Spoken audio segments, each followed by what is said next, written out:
We're live. We're off. Let's go. It's go, go, go, Mike. Mike, how are you, sir? I'm very good, mate. How are you? I'm okay. I'm okay, my friend. Have you got World Cup fever, or are you just generally sort of pasty looking? I'm generally just pasty looking. I'm quite yellow today, actually, I think. But yeah.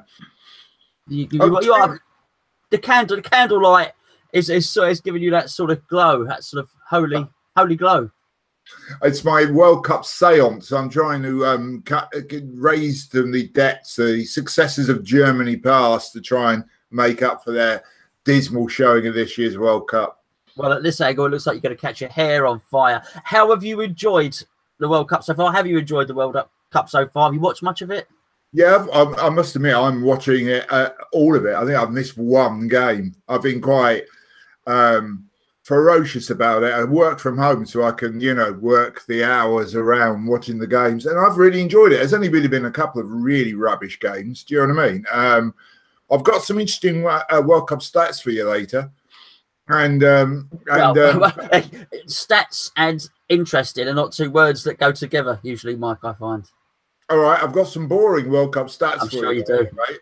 And how about you? Have you been watching it? I've watched a little bit. I've watched obviously both 3 England games now, and the other game that I chose to watch was the 3-3 Spain and Portugal, which is a wonderful match. I just feel that you can't top that. So why bother? I probably will watch as it gets a little bit more into the tournament. I mean, I'm not a great watcher of England and haven't been for a few years, and I think the fact that they've fallen at 7 o'clock at night, or one was on a Sunday, I think has helped. But I enjoyed it. I mean, who couldn't enjoy that game against Panama? It was so dirty and nasty and horrible that you just wanted them to lose. Any goodwill that you might have had for the smaller country sort of went out the window. I wanted them to be invaded by the end of it or something, Yeah, they were really weren't they? They were really quite vicious, nasty little team, weren't they? They certainly were. They certainly were, mate. Right, okay. Listen, this is a bit of an impromptu one tonight, so we've not really planned anything, have we, my friends? We've just decided to jump on, have a little chinwag about things. We're going to read a few comments from some of the. We've got a cup of tea. I think I've got a cup of tea up on my screen now. I'm trying to juggle and do 2 or 3 things at once at the moment. So we're going to read a few of your comments from the forum as well. I think I was going to say the big news of the day. It's not really big news. It's old regurgitated news.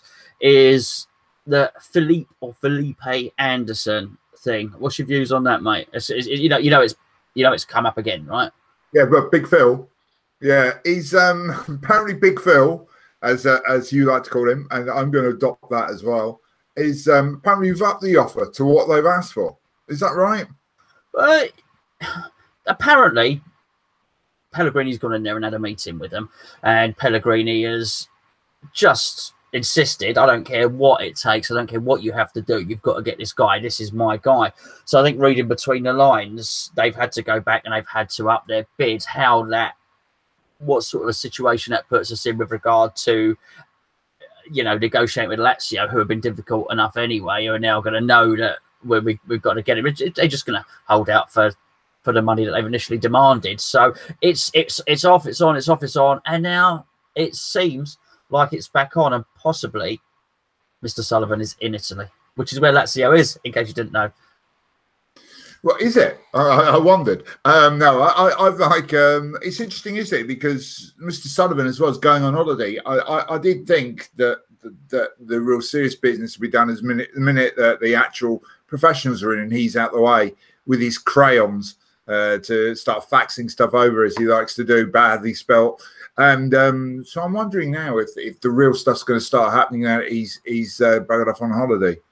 Have you seen, clearly you don't watch the Lazio game, but have you seen him play? Have you clicked on YouTube? Have you watched any of his videos or anything like that? The live chat is just got open, by the way, and hello to everyone on that. Have you seen much of Anderson? I've watched it. I've seen a couple. I do actually watch a bit of Italian football. As I say, Italy are the team I normally support, being the glory chaser in me in the World Cup, but they completely mucked up by not getting in it this year. So I have seen Lazio play a few times, and the weird thing about Phil Anderson is, the weird thing is, I have no recollection of him at all. Do you know what I mean? It's like, you think, oh, it must have been. I must remember them having some killer winger, and you're just like, no recollection of him being in the team or anything he might have done. I remember Lazio being quite a tidy side, but I can't remember him standing out in any way, shape, or form. Well, no, it's something I said. I said on a cup of tea. I was Sean invited me on more than just a podcast with Nigel, which I was really pleased to go on. It was great to do something different. And I said it was on both shows that it was a bit weird how nobody else is in for him. How we got a clear run at this guy. I mean, Gio put up some good mitigation as to why there are not too many clubs would be able to afford him and so on and so forth. But I still thought it was quite strange. So we will be we won't just be beating our transfer record. We'll be smashing our transfer records, particularly for a club like West Ham. That's a big deal. You know, we need a very, very special player. Just in the live chat now, we've got Paul who wants to know how much is too much for him. You can answer that in a question if you wouldn't mind, Mike. Obviously, talking about Anderson. Paul's in Vietnam. Why are you in Vietnam? Why is Paul? You do know the war's over, don't you, Paul? Why is he in Vietnam?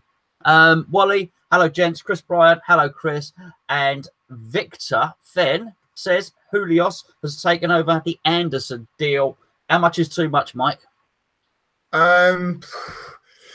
It depends if these guys are good. It's interesting as well. Paul's also added, my Italian friends have said the same as me, that he just hasn't stood out at all. And so I think, you don't know, do you? I mean, this guy could turn out to be our Mo Salah. Do you know what I mean? He could be that sort of important player. But he did stand out playing for Roma. Do you know what I mean? So you wonder, how much is too much? I don't know, because I don't know the player. I mean, if he is that incredible, like, then nothing is too much. But I'm beginning to wonder if he is that incredible. Do you know what I mean? I'll tell you what is too much. And that is £3.50 for a Magnum ice cream, which is what I saw today. They're just taking a mickey, aren't they? £3.50 for a Magnum. There weren't even any sprinkles on it or anything like that. Hello, Andy. Paul lives in Vietnam, by the way. Have you got a favourite ice cream? I do. It's just sort of like I like a raspberry ripple myself.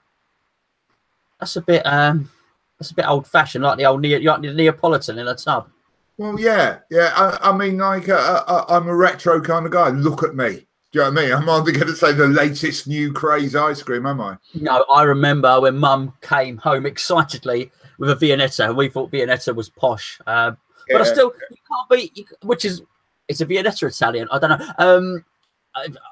You can't beat the mini milk. I said it a little while ago. The basic simplicity of a mini milk. Although you being a vegan, Mike, you probably are you? Is it off? Is it on? How's the veganism doing?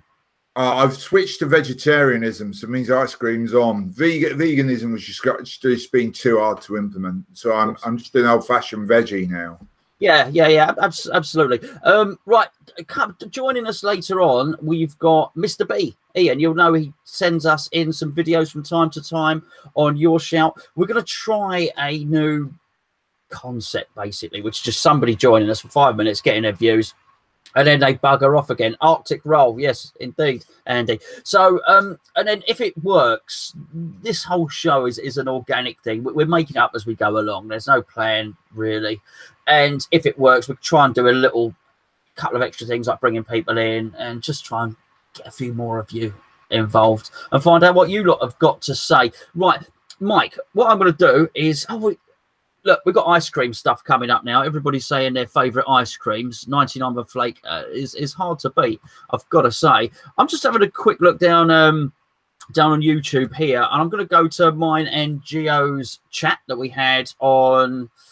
When was it? It was Wednesday. We did a cup of tea on Wednesday, which went very nicely. I'm just going to read through a few of the comments from there, and because that's really what this is all about. So...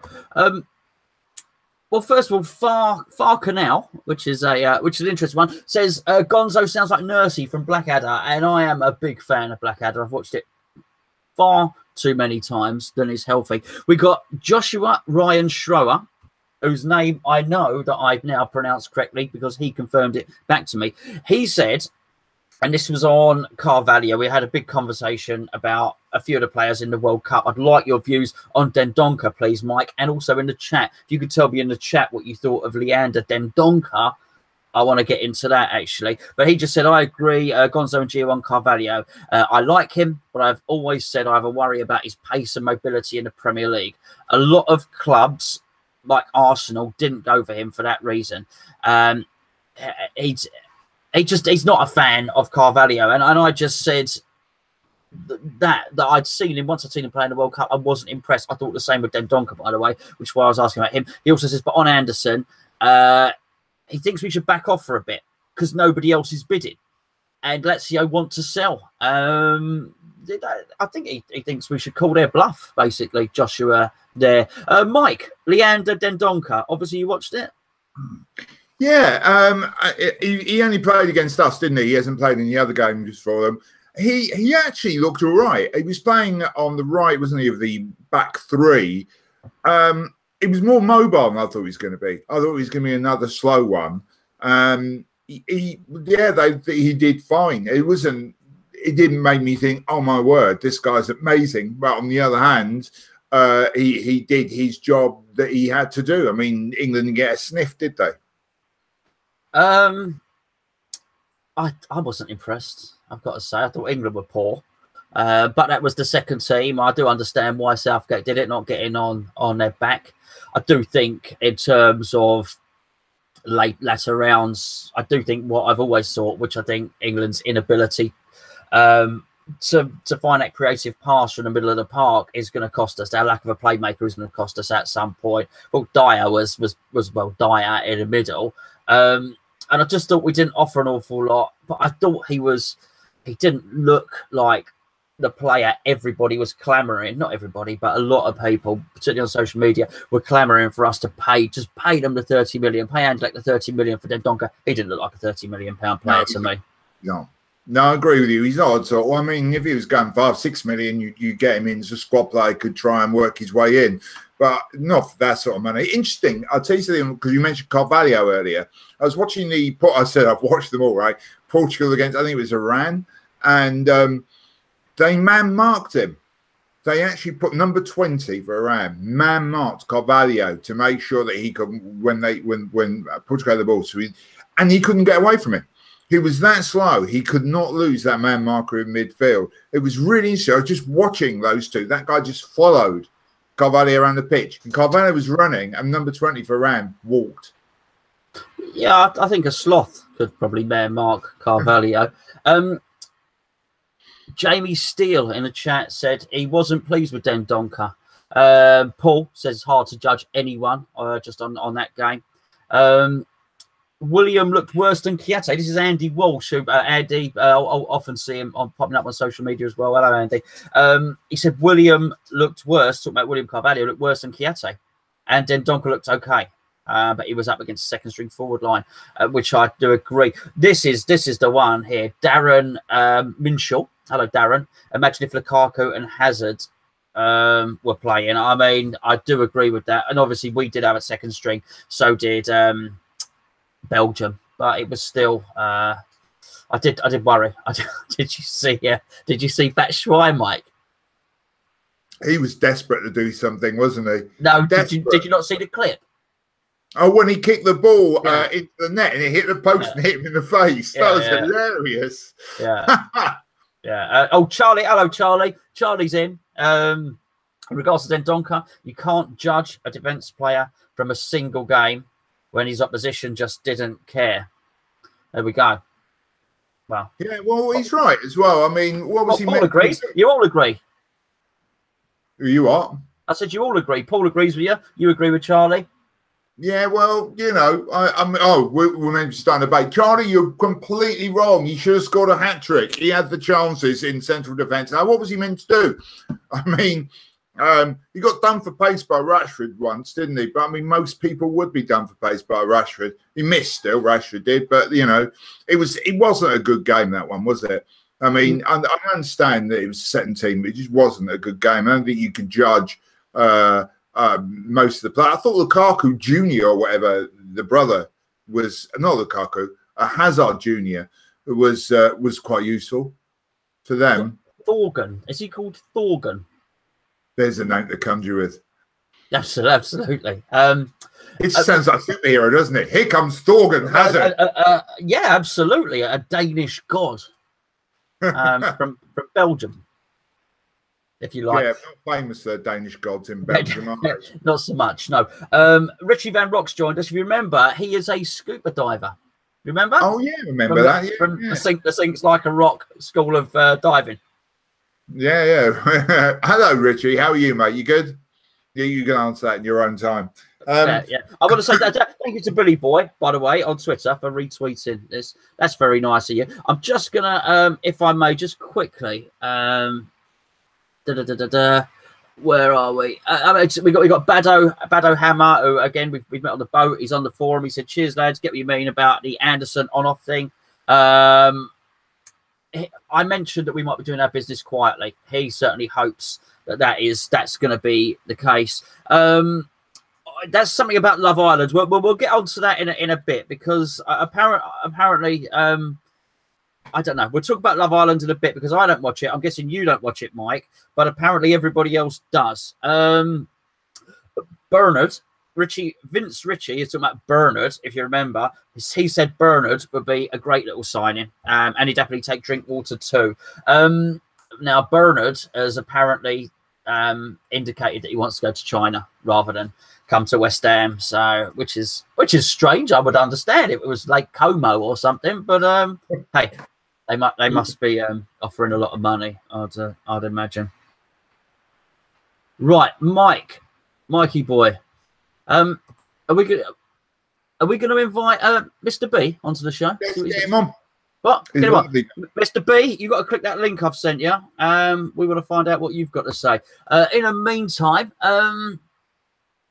we've got Jamie Thomas says it's hard to judge Dendonka on just one game against England, but there's no way 30 million. And then Jamie Steele again, he's talking about going for Drinkwater due to the lack of game time at Chelsea. For those of you who don't know, I'm sure you do, we might be getting a loan signing, one of Barkley, who I'd really like to get Drinkwater, or Ruben Loftus-Cheek, who, Mike, you saw him play?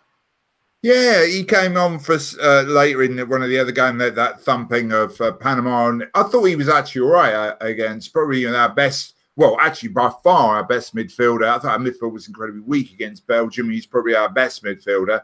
He's got a bit of attitude to him, isn't he? He's very positive, quite strong and athletic. Yeah, he did probably better than most people.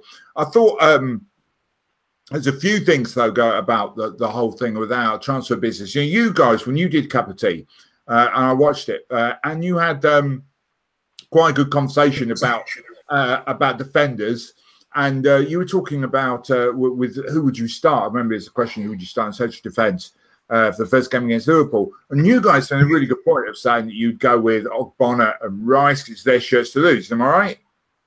Absolutely. Because they had good seasons last season. Right, we had the worst defence in the league, and yet we're saying that those two defenders had a good... And I agree with you. I was there. I saw the same game as you. They did have good seasons. They did play well. Here's the thing.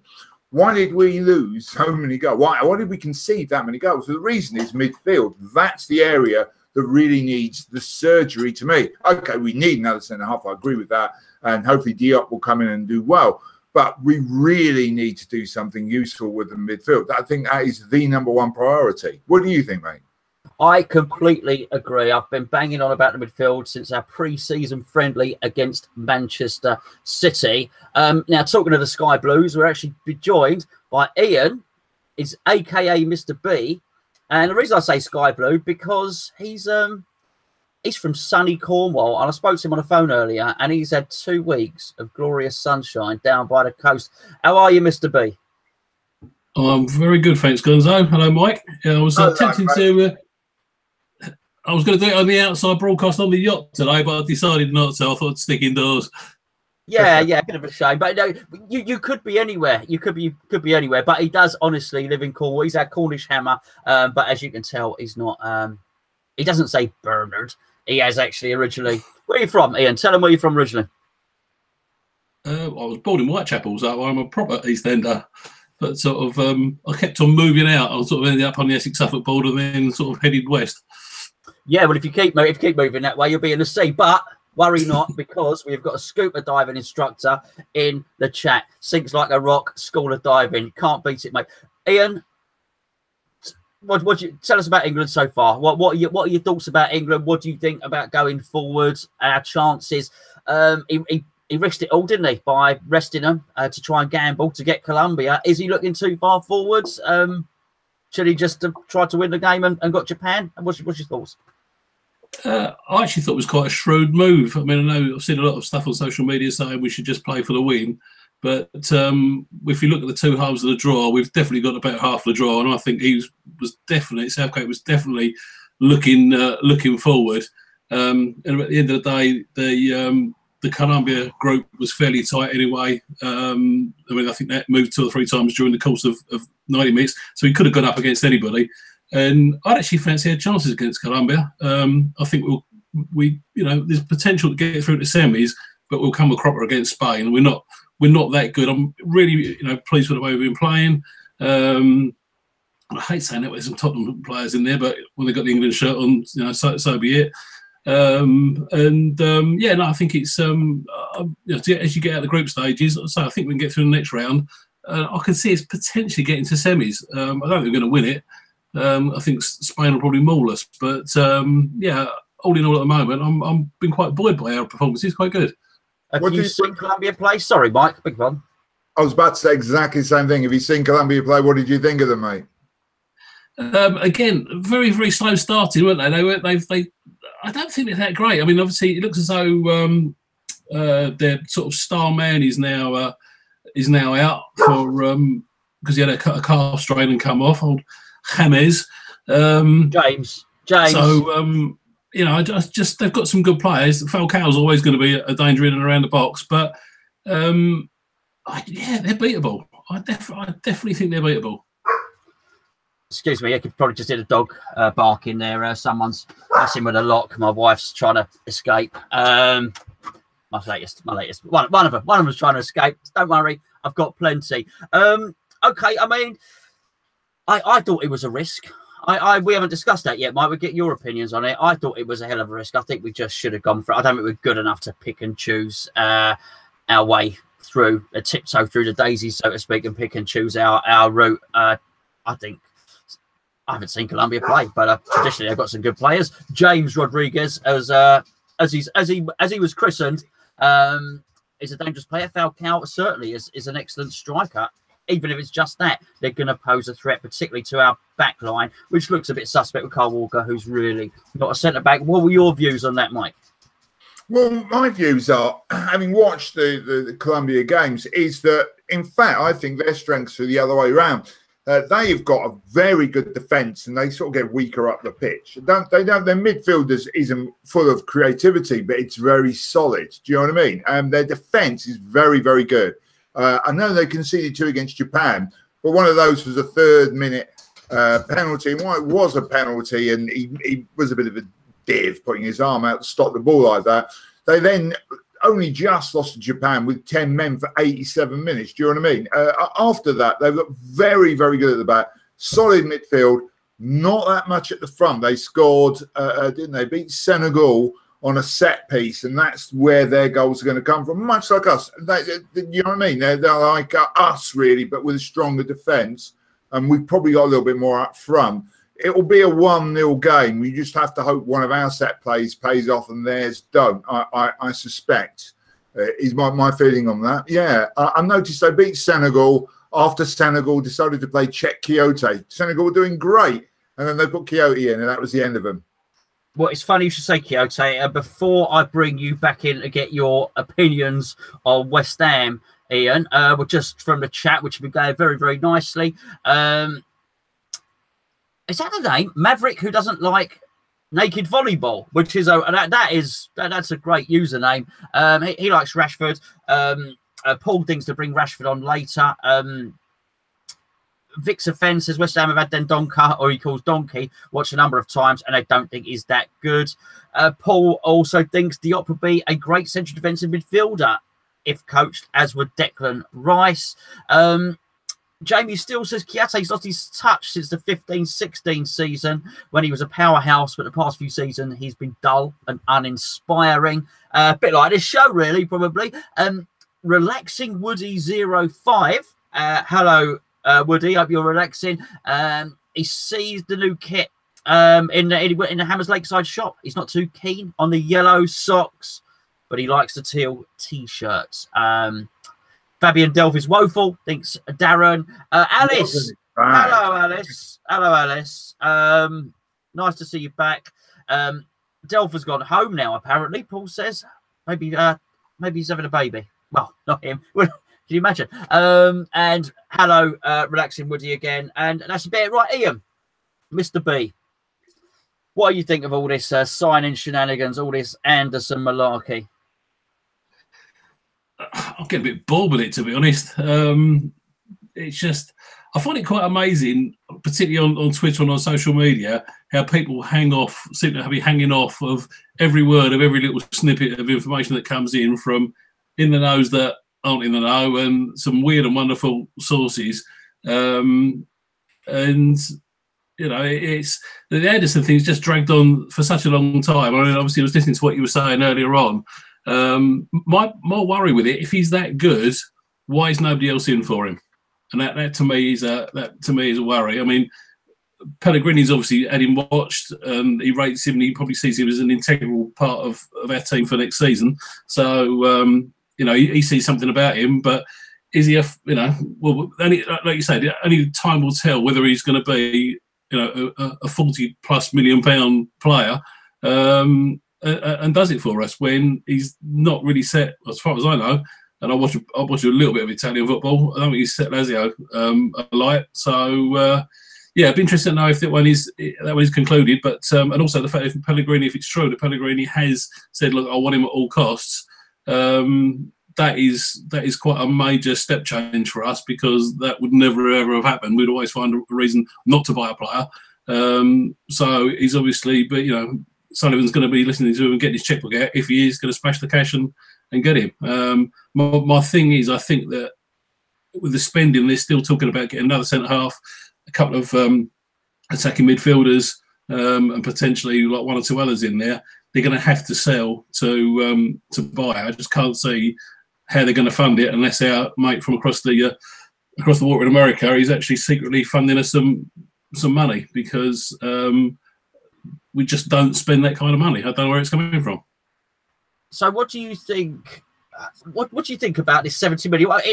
In the context of it being West Ham, Ian? I mean, the fact that we might well have 70 million, was that surprised you? I mean, you know, 24 million or 23 million Diop, and Arnautovic might be our record signing if he jumps through a number of hoops and achieves his targets. So 24 million. To think that we could, you know, smash our transfer record by sort of 16 million on top of that. What do you think about that, as far as the owner's intent, as far as how much money we have got to spend compared to the other teams around us, like Southampton and sort of similar sized clubs, if you like? Yeah, I mean, it puts us in the kind of the spending regime. Maybe they're not sort of top four, but certainly kind of, I'm guessing, on a pitch with Everton, they kind of spend, and obviously it's out of character when we're likely to spend a net 7 million, not 70. And I can see if they do get the players they want in, that spend is going to go in over 100 million, because you know your average player now is 20-25 million. So I'm pleased they're spending it. Obviously I am. It's, you know, there's some intent there, but I do always wonder if they are going to have to sell to buy, and hopefully it's not one of our sort of star names that disappears. Hopefully they can do a bit of a sale of the also-rans and you know, bring in 30-40 million. Mike, what about you on that? Sell to buy. Have you got anyone that you think we should be selling? We haven't even got your opinions on the thoughts of the transfer budget. Well, I think that if you're paying top six money for the manager, which we are, he's on Pellegrini's on the sort of money that a team that are in, yeah, really is top six money for the money we're paying him. You might as well back that up with a transfer budget. I think 70 million is a lot of money for us, but we have, don't forget, cleared. I know we haven't got the cash for the sales, right? But we've cleared a lot of wages out, and that wages pot and the transfer pot are all from the same thing, the same cash pool of money for players. If you look at the amount of money we've got from not having a Joe Hart, and you've got the money we got from RU and all the rest of it. Do you know what I mean? We've cleared a lot of wages out. We made a little bit of money. We made a lot of money over the January transfer window. So we must have some money rolling around. 70 million sounds like a lot for us, but it isn't, because if it was, because we've been spending flatly for the last, we've been spending, say, 30, 40 million per season, like the sort of money that you're talking about, the mid-table teams spend, then it would have been. But we haven't spent any money. In fact, we've spent something like, I think it was 13 million in total over the last 2 seasons. So there is money there. And we need to, if you're bringing in Pellegrini, you'll be, and on that money, you're serious, you're going to need to invest. So I don't think 70 million, given that background, is a huge amount of money. And we definitely need someone in midfield. You've already told me that. You agree with that, Gonzo. So we need to do something there. Pellegrini loves playing with pace wide, and he likes a target man. We know that. We've got a target man, but he's always injured. So I don't know whether we're going to see a target man come in. Or maybe he will use Arnautovic as target man. He has actually looked quite target man-ish, but with skill as well. So there's a whole conundrum style, as you've already alluded to, and Ian alluded to. I think there's a whole load of stuff going on underneath that we're not seeing, that we might get a useful free or a couple of really good loans in to bolster it out. But we need to do something in midfield. I think the defence could stand up as it is now. I don't know if you'd agree with me. I think, the addition of Diop. Also, we won't be sitting back under Pellegrini. And Moyes love to have us sitting back and counter-attack. Pellegrini will go for it. He'll make us attack. And in a way, that's a really good form of defence. But he plays a high line. We need to be quick at the back as well as solid, because otherwise people should knock the balls over us and go past us. So it's all to be seen. But 70 million in that context of the spend over the last couple of seasons and what we've sold, I don't think is a huge amount of money. It's decent, but it's not huge. No. I think we might need a little bit more, but I think in terms of the sales, we're going to have to generate he's going to have to conjure up a bit of magic. It's going to have to be a bit of smoke and mirrors, really, because as I've said on the cup of tea, I'm not sure how many of our players are going to be alluring to some of the other clubs out there. I'm just going to jump on a few of the comments quickly now. Just before I do that, on Twitter, I want to give someone's just said, "Who are you chatting with, Salvador Dali?" I wonder. I don't think he's talking about you, Ian. Funny enough. But this is from West Ham Art, and it's on Twitter, and it's at Angelic Upstarter. Now, give that Twitter account a look. Really do. He does some really clever stuff with edits, and does some really nice West Ham artwork. Some quite funny things, quite inventive. Very, very good Twitter account. Actually, Doc Savage, got to say hello to him. Ashley Miles as well. Just on the comments on our live board here. We've got Paul says 40 million plus for a one-footed wonder. He's talking about Anderson. So I like this because we don't know anything about him. I like it when other people do. So he thinks he's too one-footed. Of course, Diego Maradona. Did you see him, by the way? Diego Maradona was very, very one-footed. Crikey, what a state that geezer is, by the way.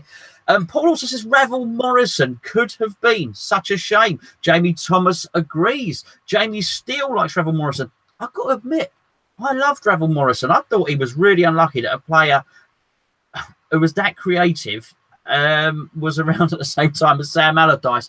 I do think it's a real shame. Such a good player in there. Alas, it wasn't to be.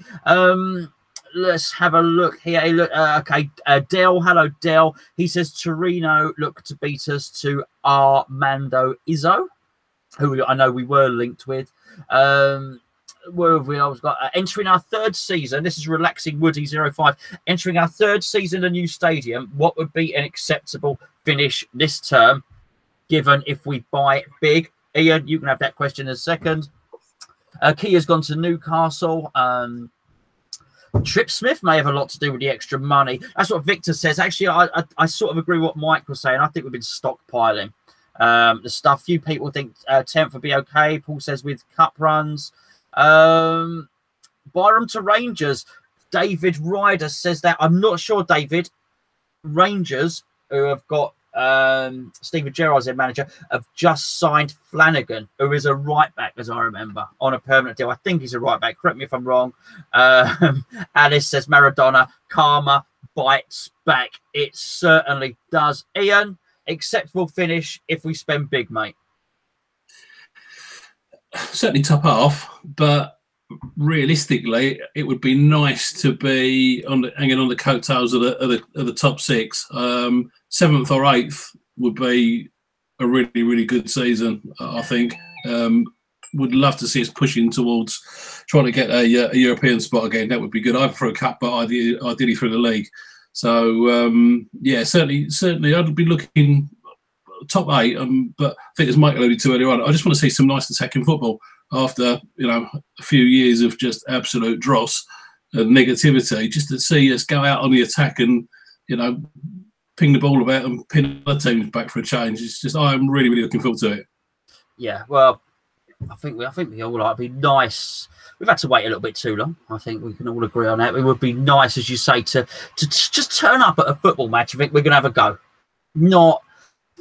I think us as West Ham fans, we're realistic. We would take it if we knew we were going to try and defend against, Man City or whatever else. But to line up in the way we did against comparable clubs, or, mate, dare I say it, smaller clubs than West Ham, and to sit back and soak up the pressure and have 20% possession is totally unacceptable. Well, I want to try something. Mike, I didn't tell you we were going to do this. But anyway, you didn't tell me you had some boring stats, which you've yet to give me. But I'm trying to build this show into something else. So I want to try the technology that I've got here. I don't use this sort of stuff all the time. Gio's very used to using it, and there's a lot of buttons for me to work out. But what I wanted to do is I have basically edited a picture of a West Ham player. Now, Mike, you can't answer, and Ian, you can't answer, but I have deformed him a bit. I've made him a bit manky looking. And basically, I want the people in the live chat or in the comments, I'm not even going to give the answer to say who it is. But this is going to be a barometer. I don't know whether this is I've made it too easy or I've made it too difficult. I don't know. If it gets guessed straight away, then I'll know, and I'll come back next week with 2 or 3 other players, and and the people have to guess who it is. But I'm not sure about the technology, so please just bear with me a minute, because I've got to try and do something here called screen share. Hopefully I've closed down the pornography. Can you all see my screen at the moment? Yeah. You can see my screen, can you? Okay. Right, I'm going to just try and make this a bit bigger. Okay. Can you see that? Yeah. Okay. It's gone. I think it's shrunk again. That's not the only thing. Name that trap. Who is this geezer? Who is this West Ham player? I think we can see from the shirt, former West Ham player. Comments in the comment section, because where else would you leave a comment? You want a good look? All had a good look? Don't tell me. Have you got ideas, boys? Someone's written Ian Dowie.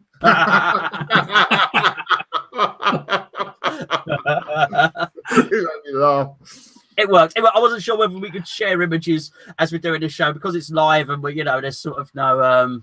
It's easy if I edit it. If we film this tonight and I put it out tomorrow. Yesterday be impossible. If I put it out tomorrow, it'd be easy for me to edit the picture in. But we're live, as I said, and it gets very, very tricky to do that sort of thing. Right. Oh, just reading the comments. Oh, someone deleted.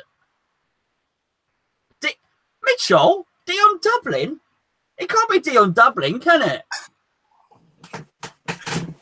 There we go. Some interesting ones. I'm going to leave it. I'm going to let this run, and I will reveal the answer at some point. I'll do it next week. We'll do this show. Maybe we'll do one sooner than that. We will see. Right, Ian, my friend, I'm going to bid you farewell, unless there's anything else you would like to say or rant about.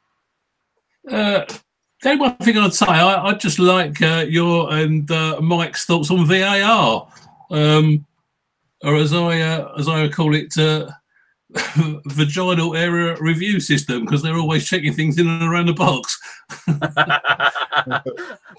Well, Mike could be an expert on this subject, Mike. Oh, thanks. Oh, yeah. Oh, Mike the stud here. What do I think of VAR? I actually think it's not what they said it would be, where they said it'd have to be something that they've definitely got wrong. It seems that every single decision in the penalty area is being redone. You don't like any penalties or foul, whatever. But I prefer it. I like it there because the right decisions being made. Penalties that are given that shouldn't have been a penalty are being given, are being rescinded. And, and things that weren't given as penalties are being given, and at least the decision's right. I think they could get it a lot better. And I don't understand why all the guys who are doing it, you see them in the van, have all got to wear refs kits. It's just laughable, isn't it? It just reminds me of, like, when you're going to a football match and you see a grown adult wearing the full kit, but West Ham or whatever, and you're like, that's a bit weird. Kids, fair enough. It's weird. There's a name for them. What's that? People that wear the full kit. There's a name for them. What's that? Well, they mentioned it in the chat. All right, okay. My kids are just in the hallway. I won't say. They're full kit people. They're full kit. It's just odd, isn't it? And it's same with that, having all these blokes sat around in front of computer screens wearing a full referee kit. It's just weird. But other than that, I've quite enjoyed it. What do you think, Ian? Did you think it was good? Yeah, I mean, I actually kind of think it's made the World Cup to some degree. So they need to speed it up a bit. It's quite hilarious sometimes the amount of time it takes, but as you say, they get things right. And I just always sort of think back to our game against Bournemouth last season. If we'd have had VAR there, that'd have been another couple of points we'd have had in the bag when our mate, what's his name, their striker, decided to sort of like elbow it in or whatever. So it can only be a good thing. The technology's there; they just got to slicken it up a bit. But yeah, I really like it personally. What I do wonder about it. So as I bore everyone with, I love rugby union. Watch a lot of rugby union. So when you're at a rugby match, when it goes to the VAR, you can see the replay on there, so you can see what they're seeing. So you get to sort of, as a fan, analyse the decision. Now, traditionally in football, the screens would switch off if there was anything remotely controversial. As you know, if we score a glorious goal in football, someone calls in a free kick, nothing. But if there's a contentious decision in football, traditionally they'd switch the screens off, and you wouldn't ever get to see that because they didn't want the crowd to rise up and become quite animated and start having a go at the referee. I'm just wondering how that is going to work in practice, because people talk about the drama. It's the same in tennis when you get a ball on the line and they get a call to see the Hawkeye, as they call it. You've got the same in cricket. The crowd are watching in real time as the decision is being made. I just wonder how that is going to work in football, particularly if a decision is not a popular one. Aside from that, I'm a big fan of it. I really am. I think it's improved all those sports that I've mentioned, and I do think it adds drama. And look, we're not kicking around a bag of air in big old brown leather boots anymore. And remember the old Harry Enfield sketch where all the players are all running around next to each other? It's moved on. It's not the 1800s. Got to move with the times. I think if everyone can see it in 4K and glorious high definition, then there's no reason. And I hope, and I think it might be the one thing that helps cut out diving, because you just catch them red-handed. Yeah, that's it. Absolutely. Right, Ian, we're going to bid you farewell, my friends. Thank you for joining us. Cheers, chaps. Yeah, come again, my friend. Come again, please do. Thank you very much. Will do. Cheers. Cheers, buddy. Mike. He's gone to fix that wardrobe behind him. It looked like it had collapsed, didn't it? Well, no, that was just his hanger collection. Cornish hammers. Hangers. Hammers? He got confused. Mike, you had some boring stats for me. First of all, some players that have stood out for me in the World Cup for you here because of their ridiculous names. Backslash lewd. Russia obviously struck an all-time high with Arshavin, or arse shaving, as I insisted on calling him. But this year they've come up with a good one with Yuri Zirkov. Zirkov. I think he played for Chelsea. Yeah, it's, Yuri Zirkov, like him. Australia have got a Sainsbury's, which is always interesting to see. France, obviously, is quite well known, but Nabil Fekir is a hilarious name. Absolutely. I wish he comes to Premier League. I mean, that would just make my day. One of my favourites here is from Nigerian team, Simeon Nwankwo. It's just unfortunate, isn't it? And it's like a simulated wank. Yeah, Simeon Nwankwo. He's obviously big mates with Peru's Harold Cummings. Of course he is. Of course he is. And another one which isn't really lewd in any way, but you know, ones which sound like it could easily become an approximation for a rude word, and that's Tunisia's Mustafa Farouk. You must have one. He must have one. He must have a Farouk. Yeah. Do you remember we were linked with that Rod Fanny? Oh God, yeah. Oh, I love that. It was so we had to have him. Beating me in the same team as Dix, wasn't it? Oh, it'd be wonderful. Absolutely, yeah, on either side. There's been a coming together between Dix and Fanny. It'd be terrible, wouldn't it? My wife sat there wondering what I'm talking about. She's singing "Crikey, this football podcast has taken a turn for the worse." Of course, a classic old one, Peter Shirtliff. Oh yeah, he was great, wasn't he? Yeah, he certainly was. He certainly was. My wife's probably thinking we're back on the Tinder. But yeah, it's interesting stats for you then. Not that interesting, but interesting. So here's just they did a rundown of where the players play that are in the World Cup in the league. Do you know what I mean? And obviously, where do you think most players in the World Cup play? What country do they play in the league? Yeah, I've got a bit of a head start. I read it. I read that. It's Premier League, right? Yeah, well, England per se. And after that, and then miles ahead as well, by miles. And that was quite interesting. And interesting to see Italy right near the bottom of that list as well. But Italy haven't qualified. I do think had they have, then that would really boost. You know, they're obviously that's going to boost that by 23 players, which is going to push them right up. You might know the rest of these then. Who's the only team that's got no one from outside their own league?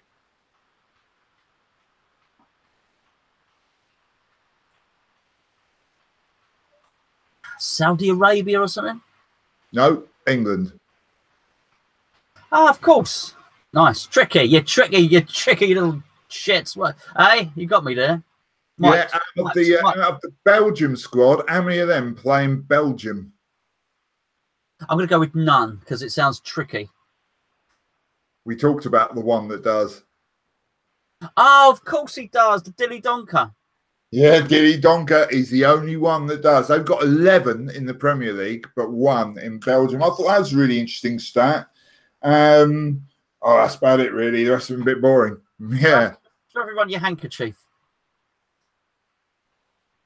You have to speak because the screen don't go to you. All right, okay. Yeah, come on. There is my handkerchief. Gonzo is convinced this should be a shirt. I actually got a shirt. I'll tell you what, next show, I'll wear the shirt which matches the handkerchief. As I said before we logged on, started, whatever, commenced, I said he should make a shirt out of that. It'd be very fitting for Mike, that would. Right, what are we going on? Here, yeah. Mike, do us a favour. Track back with some of them comments, please, while you're doing. Yeah. Just read a couple of them out. I'm just going to click onto Twitter. Rude words about full kit people. Is it Jeff Pike in a face mask? Yeah. You never know. You never know. I'm saying nothing at this point. Now, we got some other good ones here. So people talk about, I love going to rugby because I'm the slimmest spectator here. That's very nice of you, Mitchell. Thanks, mate. Do you think it's very strange that the FA have charged West Ham 3 months after the Burnley game?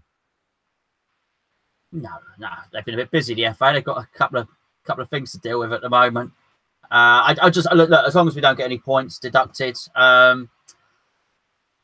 In Premier League terms, that's quite an unusual thing. What happened there? You think, name some other games where people have run to the pitch and players have tried to throw them off and stuff like that, and the scenes under the director's box. I'd imagine they'll come down on us quite heavily. Some silly names things for you here. Paul P's come up with a classic. The batsman's holding the bowler's willy. Absolutely. Yeah. Alice Fox reminds us that Germany had a Kunz, which they did. They've had a few.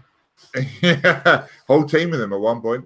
Yeah, and that's about it, really. People talk about England, not much there. Yeah, lots of guesses on the distorted person. Yeah, distorted.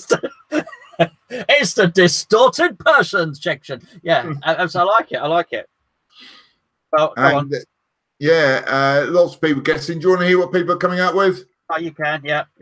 Boamote, Dion W. You said Palo One Chop, Ian Wright, Gabardon, Hugo. Nice one, Richie. And lots of rude stuff written about people who wear full kits. Abue, that's a good shout. Forever buying bubbles. And I think we're there. Okay. I've just okay. Well, because we're live, because we can do what we want, and we're making the rules. I've actually Googled funny footballer names. I should have Googled rude footballer names, and there's some that are quite weak, but there's some which are funny. There's a guy that can't be right. They reckon there's a guy called Norman Conquest. I don't think so. Apparently, there's one called Mark Deman. He plays for a Belgian team. I'm not even going to try and pronounce that. KSC. No, I'm not going to try. Peter Panda. That's particularly funny. David Goodwillie. I've heard of him. That's fine. Yeah. Danger Fourpence. Now we're more on the level. This is the pure old level I'm looking at. Number 6, Michael Gash. Gash is a striker for Kidderminster Harriers, having played for Cambridge United. Fabian Arseman. Arseman, that's unfortunate.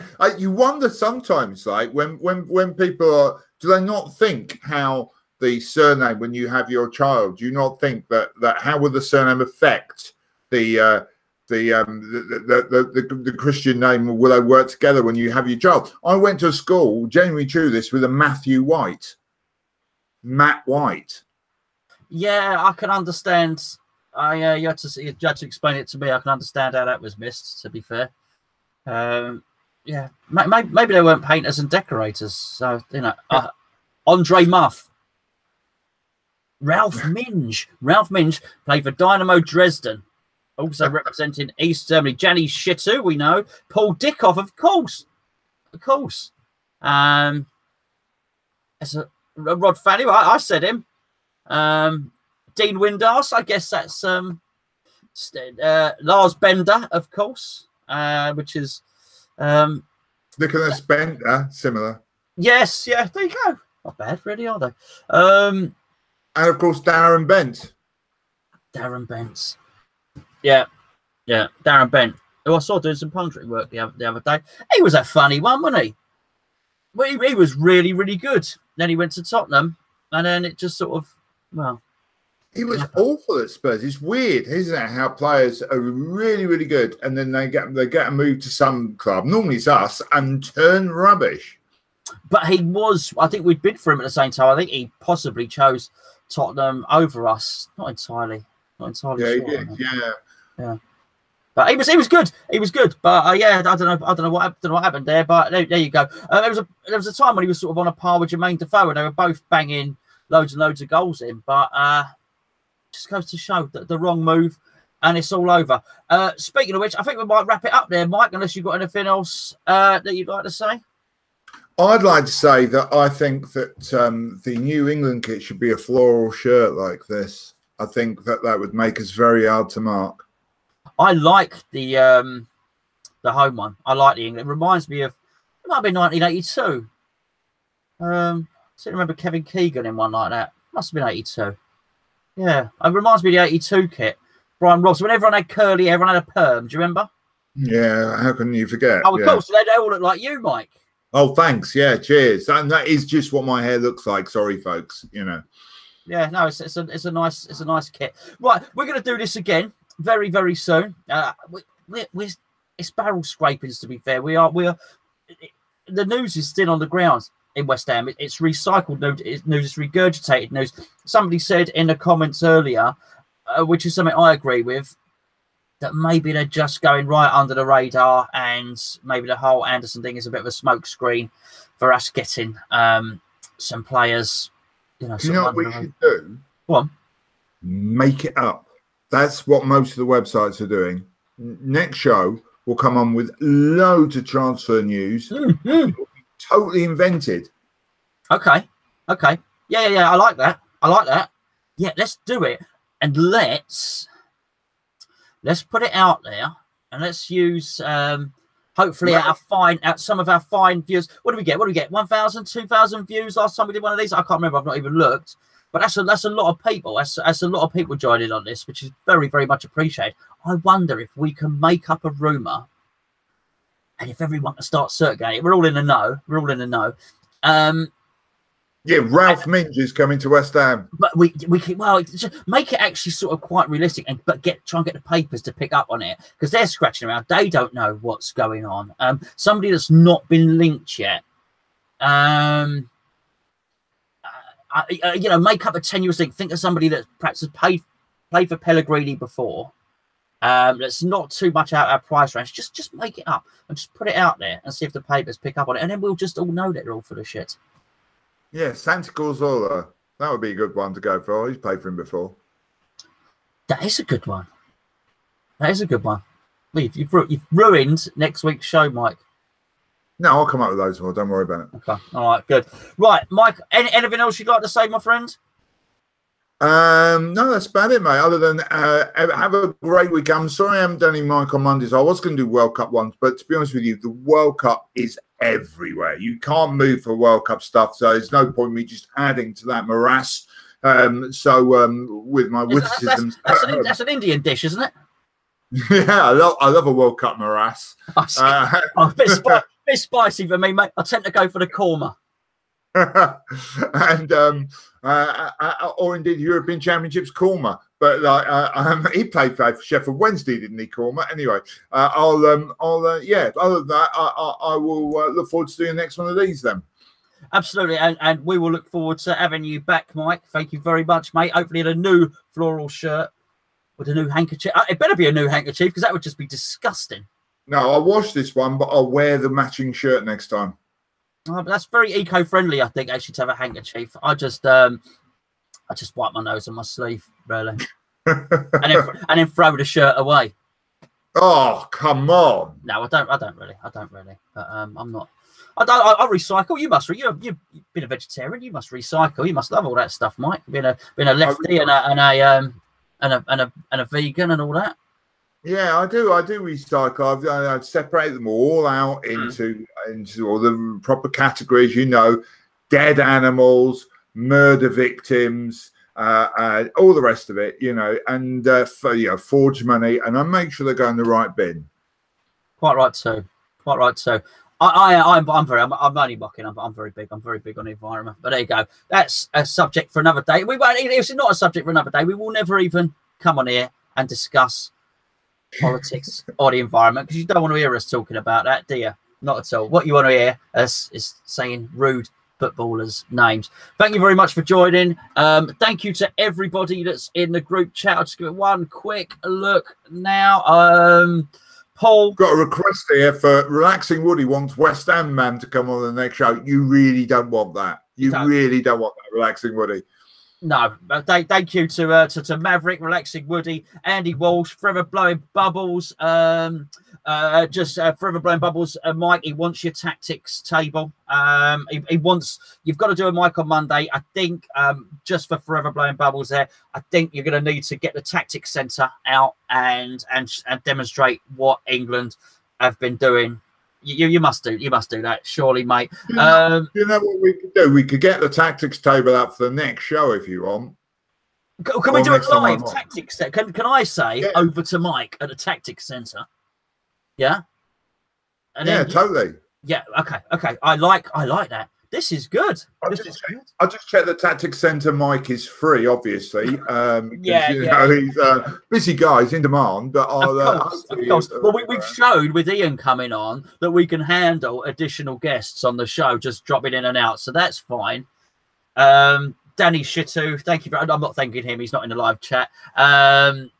Michael Cadwalder, thank you very much for joining in. Everybody else, Paul, Alice, Andy, everyone else. Richie, sinks like a rock, School of Diving. Thank you very much, Richie. Have a lovely weekend. The weather's hot. Drink lots of liquids. Don't text and drive. What else can we say that they say? Don't text and drive. Don't drink and drive. And don't particularly drink and text whilst driving. Would you agree, Mike? I'd agree. Take heroin and drive. That's far better. Just quickly, Gary Page. Now, Gary's, I think that's the same Gary that sends us in some videos. Hello, Gary. You send us in another video, mate. We love your videos. He says, where's Gio? Gio does not do this show. Myself and Gio did a show on Wednesday. We'll be back again next week, mate, with another cup of tea. Thank you very much. Alice says, lovely show. Night. Paul, thank you very much. Thank you, everyone. Thanks for watching. Really appreciate it. Much appreciated, guys. Thank you. Yeah. Take care. I'm going to end it now. If it drags on a bit, you have to excuse me. I'm not very good with this technology. I'm pressing stop broadcast right now.